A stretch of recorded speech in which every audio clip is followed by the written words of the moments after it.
Welcome to Moments with Marianne. This is your host, Marianne Pastana. And we're here today with special guest, Rob Dorgan, who's here to share with us his new book, Awakening the Mystic, a novel of cosmic love and healing.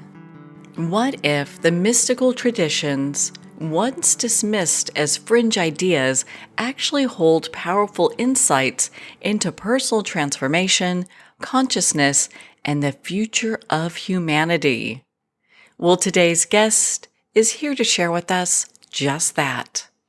Rob Dorgan holds an MA in European History from the University of Cincinnati and has been passionate about storytelling since childhood. His path shift from academia to the study of astrology and yoga after training with renowned astrologer and author Linda Goodman, and later mentoring under master astrologer Alan Oken. A certified yoga educator, international retreat facilitator, meditation teacher, and practicing astrologer, Dorgan blends spiritual insight with storytelling in his debut novel, Awakening the Mystic. He is currently working on a sequel, a memoir about his time assisting Linda Goodman, and a short story collection inspired by his childhood. So welcome to the show, Rob Dorgan. Thanks, Marianne. I'm so happy to be here with you today. Oh my goodness, what an honor it is to have you here, and not only to talk about your new book, but the work that you do. And I love to dive into what inspired you on this path first. The path that I'm on, the spiritual path, includes astrology and yoga. The book is part memoir, part fiction. And so the main character has a lot of my background in it. I mean, when I was in graduate school, I basically was just having a really hard time in my life. I'd finished my master's degree, I was working on my PhD, and I was just on this search for more meaning in my life. And I had an astrological reading, and first of all, which was not my thing, I was a little bit, I was a lot skeptical. But I was just looking for answers, and I met an astrologer who basically told me so much about myself that there's no way he could know that. I was like, okay, this is really weird. And then he said some things about being very type A, being high strung. And now this is back in the 80s. And he said, you need to find something that can help you to really balance all the different parts of yourself. Because, like something like yoga. Well, today, that sounds like, oh, that's cool. Back then, that was just like so out there. Yoga was not widespread. But I took his advice. I started a yoga class, and I said to him, I need to know how to study some of this astrology, because all of the stuff that you just told me in like a 90-minute session, I said, was so accurate. There has to be something to this. And also, as a historian, I also knew that astrology had been around for thousands of years and had stayed around for thousands of years. It never went away, even though there was a lot of, superstition put on it and all that. And so I started looking into it even in a historical view and finding out about it. And basically I was hooked on this path that I felt like was really helping my soul and my psyche to move forward. And, with that experience, I started studying astrology and yoga full time, pretty much. I took a leave of absence, which I thought was going to be temporary for my PhD, but became permanent. And then here I am. I mean, that's like how I got started on this path to start with. Do you ever get folks that ask you, like, are you going to go back and get your PhD? Because it seems like those two worlds are so different. I do have people say that you're so close, and you know what? I do think about going back to school, but it would be like a different focus for me. Like I would take all this, like the yoga and the astrology, and try to go to a school where I could incorporate that. I've even thought about, well, I'm working on a sequel. Maybe I could somehow make that part of. So yeah, I get that a lot, where people are like, why would you stop when you were so close? But you know what? Just like I tell my clients in my astrological consultation, if it's not feeding you, why are you doing it? And I think that's what happened. I loved history, but it wasn't the thing that was like pushing me forward in my life. It wasn't the thing I was excited about waking up to every day, you know? Oh, I understand that. It's interesting where our paths will take us. And I know we've talked about this a little bit, but a lot of times people start off in one direction and end up in a completely different direction. Oh, yeah, absolutely. When we're really listening to our inner voice, which is different than the ego voice that my parents wanted me to be this. And if I do this, I'll make more money. And this path seems more logical. But when we really listen to our heart and we kind of move out of that, like, I guess I would call it like a mainstream way of thinking. I mean, and some people are really fulfilled with following those paths.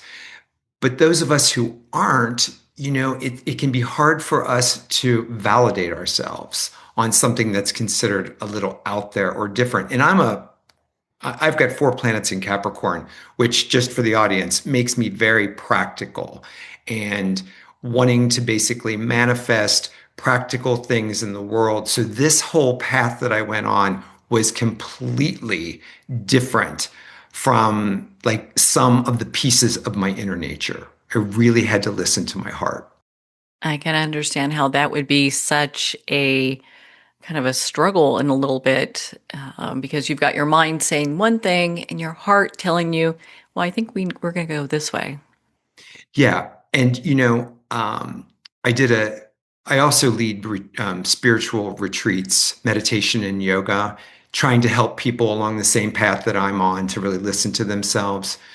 And one of the last series of retreats we did was called Find Your Heart, Lose Your Mind. Because in what that's talking about is we're really ego mind oriented in our culture. And there's nothing wrong with ego. We need it to make better decisions for ourselves.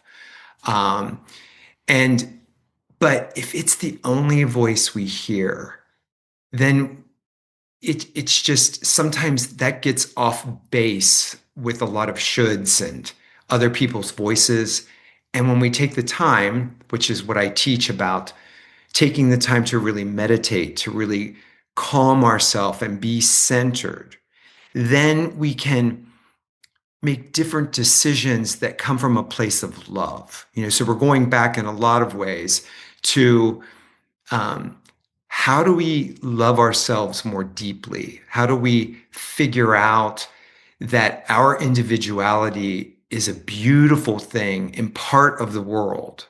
And, we're all individuals coming together as a collective, and we're not supposed to be all the same. Like the Buddha says in one thing, he says, if you're not living your life, but somebody else's life, then you've wasted it. That's just a paraphrase of something like that. But it's so true. It's like, what really is our individual path? And finding that is so important. And really, that's what the book Awakening the Mystic is about. The two main characters, even though they're in a really solid relationship together, they're individuals on different paths. And how does that work in the world? So, what inspired you to write Awakening the Mystic, and why write it as a novel? Well, I think I was afraid to put some of what I put in there out there as other than a novel, but it also it came to me while I was driving to a year-long teacher training. I teach yoga teachers as well, and I was in the middle of a training session, probably about halfway through it. It was these really intense weekends, and I was on my way to teach a part of the Yoga Sutras, which is pretty much the part of any 200-hour teacher training. And I had this incredible, again, as the Capricorn, it was hard for me to go with this, but I basically had a flash as I was driving of this story. Like I saw the whole incident when you read the book, or I know you have, but for others, there's an incident where the main character is involved in an accident, which basically changes his life forever. I saw it. I felt like I was living it through my body. I kept driving, of course, and got to the studio.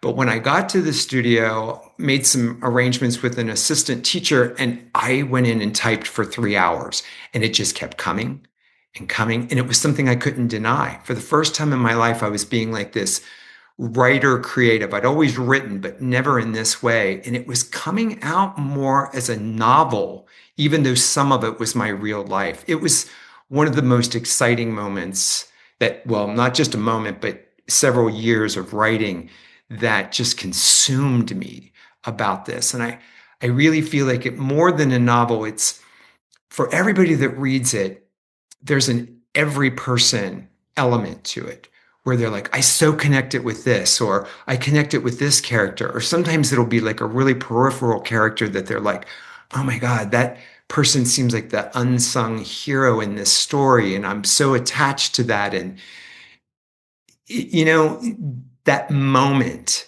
is what changed me as far as like really believing in my creativity and writing this story. And now writing is what I really want to do. So you just never know when your life is going to be forever changed.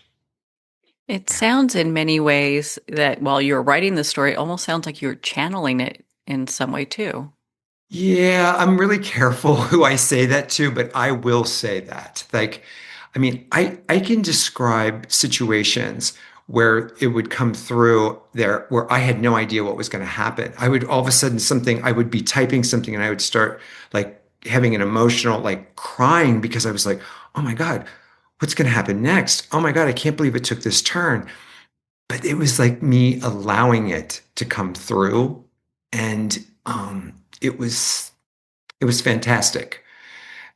So yeah, in some ways it came from somewhere else, but I was partnering with that energy, you know? That's how I would describe it. Partnering with it, allowing it to come through, even like asking questions and, and then letting myself basically write it as it wanted to come out.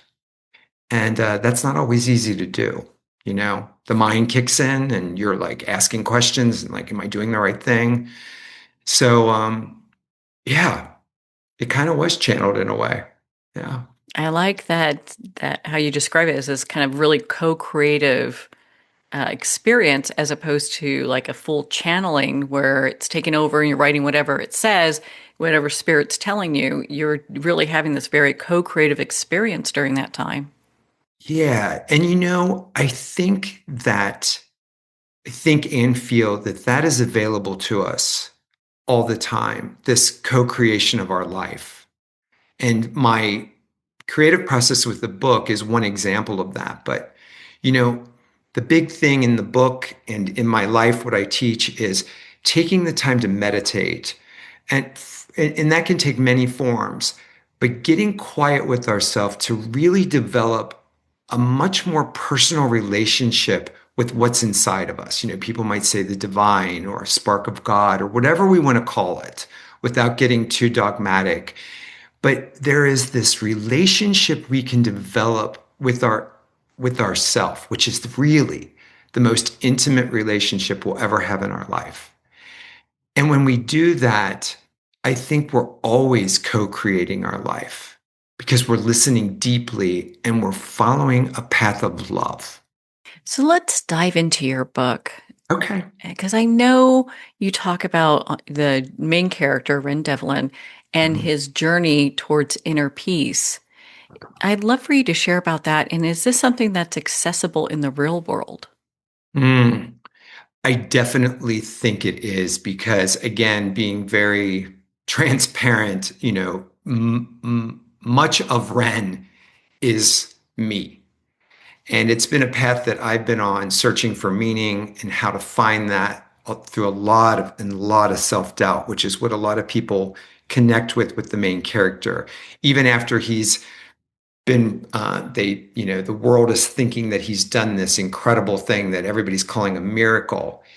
The main character he struggles with ego, but really the self-doubt is so ingrained in him that he can't even get there. So this path to inner peace, I think, is individual, but I think there are some outlines we can all take, and I do think they're accessible to all of us.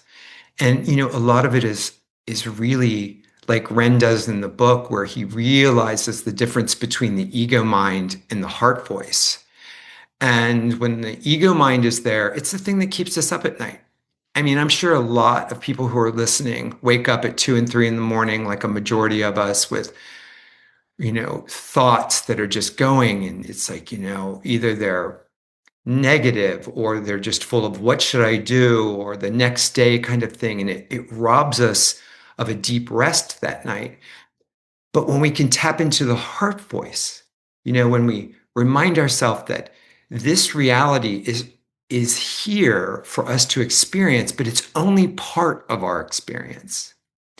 And that no matter what happens, really we're okay. So if we get a practice for ourselves, which I really believe has to be part of deep breathing, and in finding the right techniques that can help us to release the mind. And we can all do it. My major mentor in meditation, her name was Sally Kempton. She used to give an analogy of you can shake a Coke bottle, shake it, shake it, shake it, and it looks like it's never going to settle down, but it will. If you let it sit long enough, anything will start to calm down. So for folks listening, no matter if you say, I'm just one of those people who can't meditate, you just might need to find the right technique. You might just need to be patient with yourself. But we all have the ability to chill out and focus and let our heart rest. So yes, the path to inner peace is possible for all of us. So one part in your book that I'd like to dive into, which is something, I learn something new every day, is the Council of Astrology Archetypes. Can you share on that for us? Because I'd never heard of that before.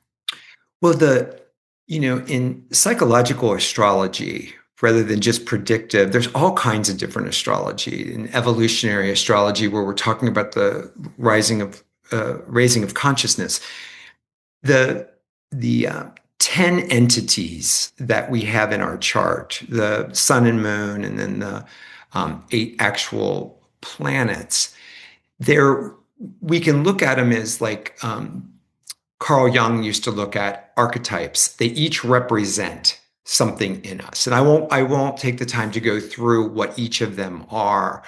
But what they do is, as we study astrology or we have our chart done and somebody explains it to us, we can figure out which of those archetypes might actually be might be a stronger influence for us, or in some respects, the energy that might be pushing us around that we need to understand.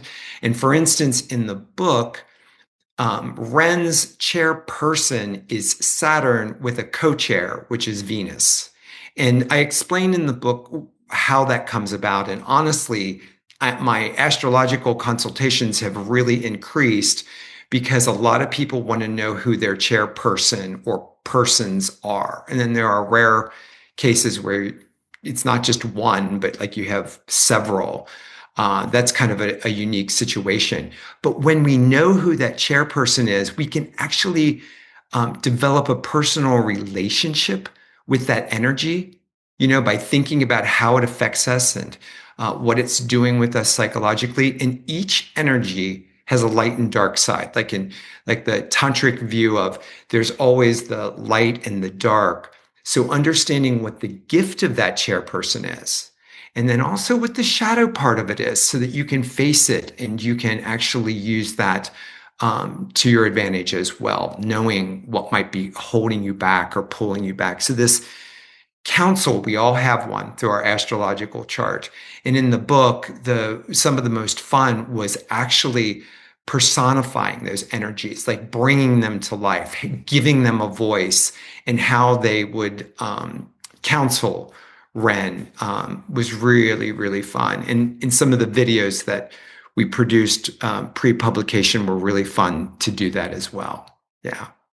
Hope that answers that. It does. It does. And I like how it's accessible for once people understand who their co-chairpersons are, that's Yeah. accessible for people to tap into those energies, communicate with those energies, and use them for their highest good. Yeah. Yeah. I mean, I will do somebody's natal chart, and it might be the only time I ever see them.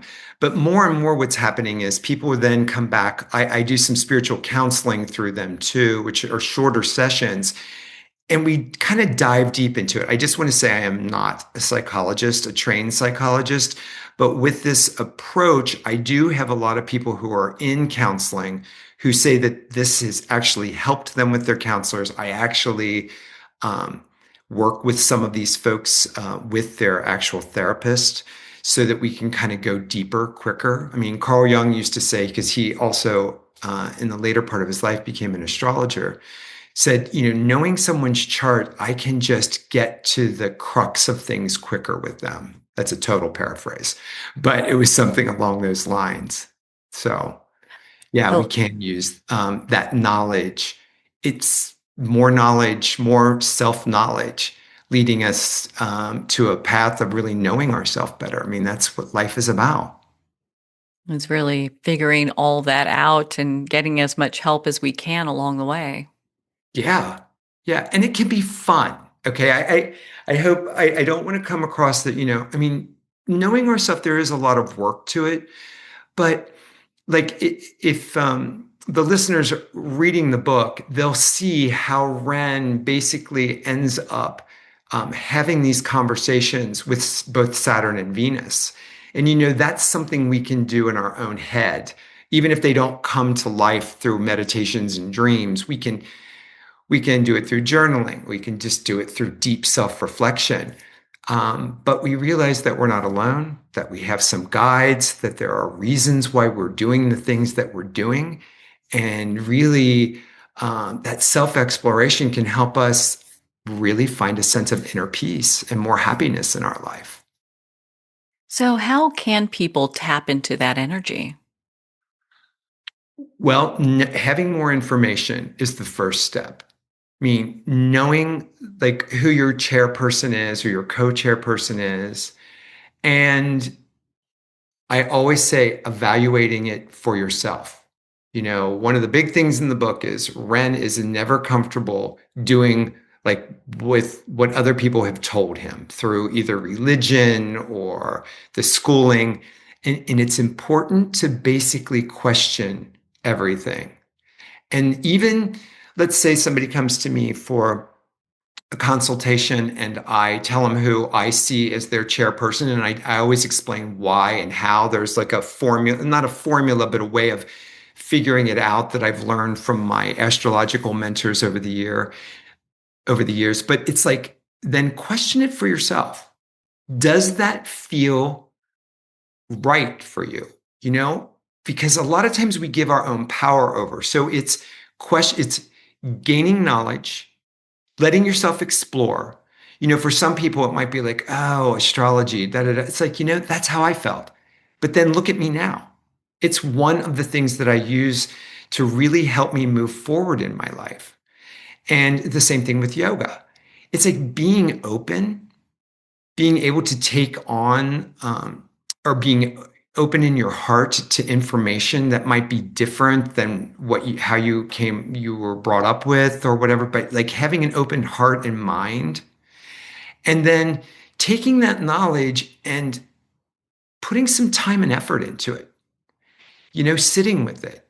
It's like anything in our life that is that comes to be valuable to us. We need to put time and effort into it, like our relationships, our friendships, right?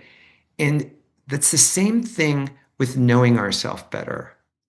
So taking time for self-care is amazingly important for us, beyond sleep, but figuring that out. So I think that the more that we know about ourselves and take in, I've explored many different avenues that just didn't work for me, but I learned something from it.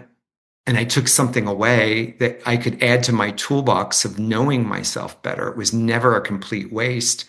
Or it might just be like, instead of judging things, I try to say to myself, well, that doesn't work for me, but it's working for somebody else. So, just kind of let it go. Um, so to answer that question really succinctly is have more self-knowledge that allows you to have more self-love. And then in that case, you're going to spend more time with yourself and validating who you are and what your life is about. So you started off talking about the relationship between Saturn and Venus and Ren. How does that relationship, what does that represent in Ren's development? Well, Saturn is the archetype of discipline and structure and manifesting in a practical way. That's kind of like a general explanation of that energy. And Venus is relating. She is relationships and deep love. Now, I could go into the shadows of both of them, but what happens is that, they seem kind of opposed to each other. And in astrology, when they come together, it can be kind of a difficult energy to understand because it's like you've got discipline and love. You've got the energy, she is this energy of compassion, and Saturn is this energy of like controlling, like especially ourselves. So with Ren being kind of in the middle of these two, he has to come to a balance and understanding how much love there is involved in our own self-discipline, if that makes sense. It's to really understand ourselves and to move forward in how we want to be in our life, there has to be love and discipline. So throughout the story, he's like especially feeling pulled between both of the two of them, but coming to realize that their energies together are really necessary. And they are his co-chairs in the story, but they also are effective for all of us as well. Love and discipline. And when we hear the word discipline, most of us cringe. But again, think about it. Anything that you've done in your life that's had value, you've had to have some kind of discipline. It's not a bad thing. We can wring the life out of life with too much of it. But when we can have that balance between love and discipline, and especially in our own hearts, it can really just push us forward in our evolution. Yeah. So in your book, you talk about the mystical revolution. Can you share on that for us? Yeah, when I was writing, I thought, oh my God, this is so interesting, so interesting. And then as I see, as I start to look out onto the world, I realize this is what's happening, especially, in my world where people are really trying to better themselves, understand themselves, to grow and to grow in consciousness. One of my mentors years ago said to me, Rob, all life is the history and evolution of consciousness. And that took me so long to understand what that actually meant. I was like, But human consciousness, if we look back at it in history, it's just been progressing and understanding. And it is going to move forward, even at times where it seems like it's moving backwards. Sometimes the obstacles that we see, they are actually the things that then push us forward in there. The mystical revolution is each person, a lot of what I've been talking about, understanding themselves, taking the time to sit with themselves and develop their practices through deep meditation, through deep contemplation and self-reflection, knowing themselves better, because the mystical revolution is really about understanding that we are worthy, we are good, we are love, and so are you, and so are you, and so are you. And we may be different, but we're all part of this revolution of knowing who we are and then taking that energy and sending it out to support one another in a web of love that in the book is talked about, these silver threads of light that join all of our hearts together. And they're real. they're there. And so the mystical revolution is knowing love is the most powerful energy. It is. And all of us humans really want to be loved and want to love. And once we take the time to know ourselves better, that desire to love deeply becomes more of becomes a bigger part of our life. And we start to, and it sounds minute, but we start to treat ourselves that way. And then we start to treat everybody that we come in contact with in the exact same way. And when we do that, we raise not only our own consciousness, but the consciousness of the whole planet. So even those of us who think that we're not doing anything because we're sitting on our cushion and we're meditating, that is so not true. Because as we raise our consciousness, it's contagious. It spreads out. When we show love to other people, they show love to other people, and they show more love to other people. And that's how things are going to change. That's how I see the world. And that's what I really feel like the mystical revolution is. And more of us are signing up. Yeah. I've signed up. And after reading your book, I can double sign up for that too. So, Great. wh- Good. what I'll is put it? you on the list. Well, and what would you like readers and our listeners to take away from your book? Well, it's a story of love and hope. There's a human love story between the two main characters. But again, the biggest love story is with our own heart. That doesn't diminish what we have in our relationships with others. It actually makes it stronger and more beautiful. And that's what we see with the two characters. They love each other deeply. They support each other. I mean, it's a great love story that's kind of underplayed in the story with all of the interesting things that happen to both of them.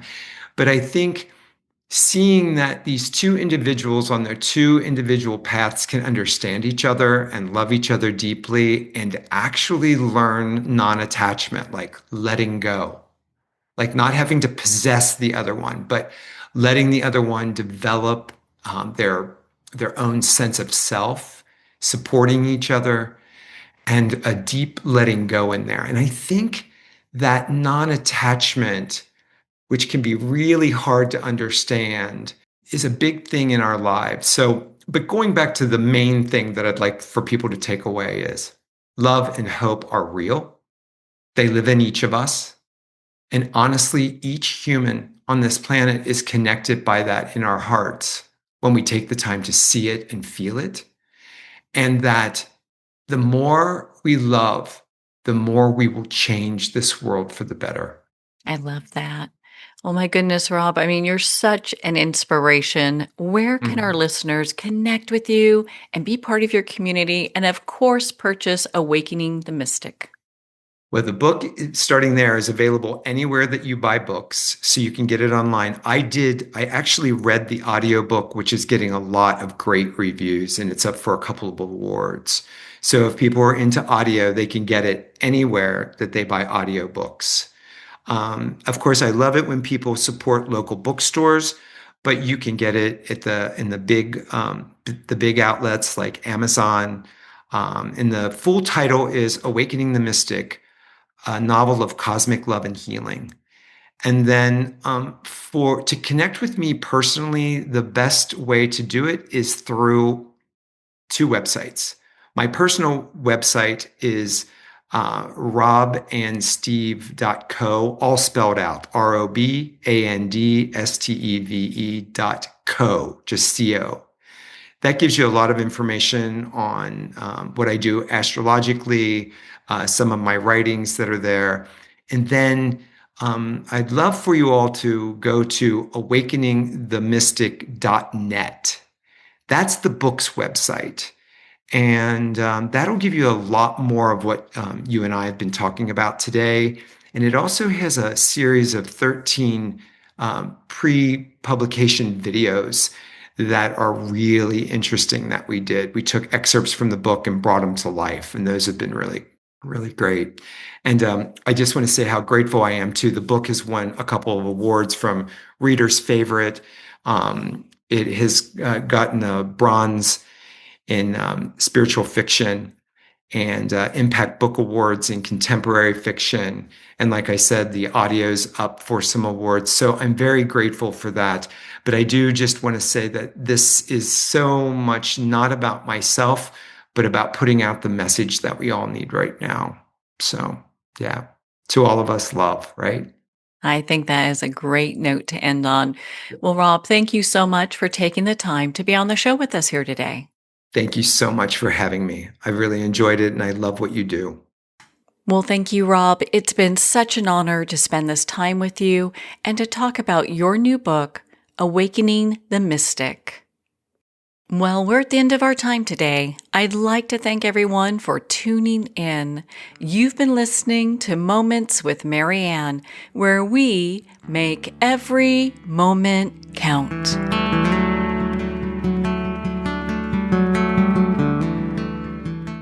In a single moment, your life can change. Moments with Mary Ann is a transformative hour that covers an endless array of topics with the best of the best. Her guests are leaders in their fields, ranging from inspirational authors, top industry leaders, and business and spiritual entrepreneurs. Each guest is gifted and a true visionary, a recognized leader in her own work, and while teaching others to develop, refocus, and grow, Mary Ann will bring the best guest and sometimes a special surprise. Don't miss this. You never know just which moment will change your life forever.